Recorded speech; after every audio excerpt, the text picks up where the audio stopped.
Welcome back to our channel.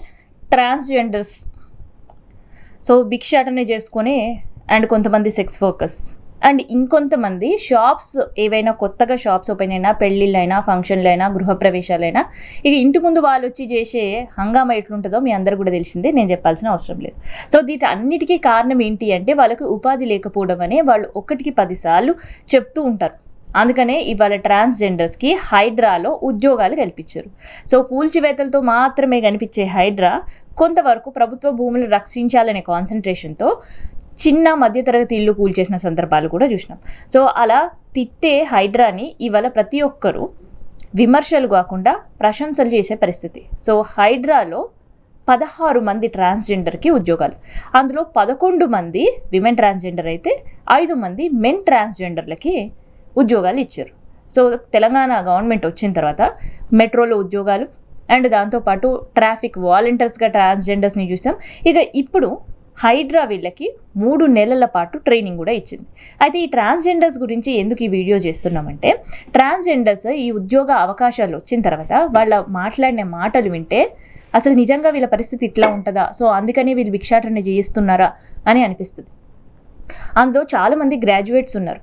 ఈ 16 మందిలో చాలామంది గ్రాడ్యుయేట్స్ ఉన్నారు, కొంతమంది పోస్ట్ గ్రాడ్యుయేట్స్ కూడా ఉన్నారు.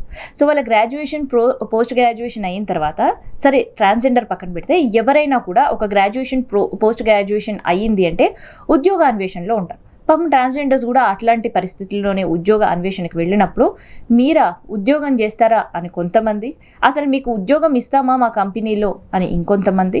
ఇట్లా వాళ్ళని చులకన చేసి మాట్లాడడంతో వాళ్ళు డిప్రెషన్కి వెళ్ళడం అండ్ దాంతోపాటు ఇంకా వాళ్ళ జీవనం కొనసాగించాలంటే వాళ్ళ కళ్ళ ముందు కనిపించేది ఒక భిక్షాటన మాత్రమే. అట్లా భిక్షాటను సెక్స్ వర్క్ చేసుకుంటూ వాళ్ళకి సంబంధించిన జీవనం గడుపుతున్నారు.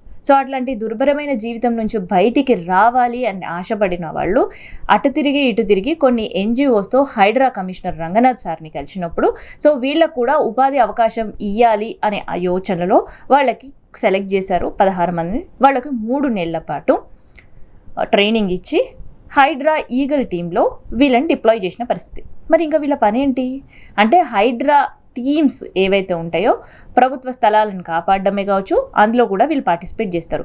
అండ్ వరదలు వర్షాలు వచ్చినప్పుడు రెస్క్యూ ఆపరేషన్ చేసేయడానికి సిద్ధంగా వీళ్ళకు 3 నెలల ట్రైనింగ్ కూడా హైడ్రా కంప్లీట్ చేసింది. అలాంటి ఆపరేషన్స్లో కూడా వీళ్ళు ముందుండి కాపాడే పరిస్థితి ఉంటుంది. ఇప్పటి వరకు భిక్షాటన చేసే ఒకరికి చెయ్యి చాచి అడిగిన ట్రాన్స్జెండర్లకి ఒక ఆత్మగౌరవంగా బ్రతకడానికి ప్రభుత్వం ఈ నిర్ణయం తీసుకోవడం, వాళ్ళకి ఇలాంటి ఆపర్చునిటీ ఇవ్వడంతో కేవలం ట్రాన్స్జెండర్స్ మాత్రమే కాదు, ట్రాన్స్జెండర్స్ వల్ల ఇబ్బంది పడే వాళ్ళు కూడా హైడ్రా రంగనాథ్ సార్ని, హైడ్రా టీంలందరినీ కూడా శబాష్ అంటున్నారు.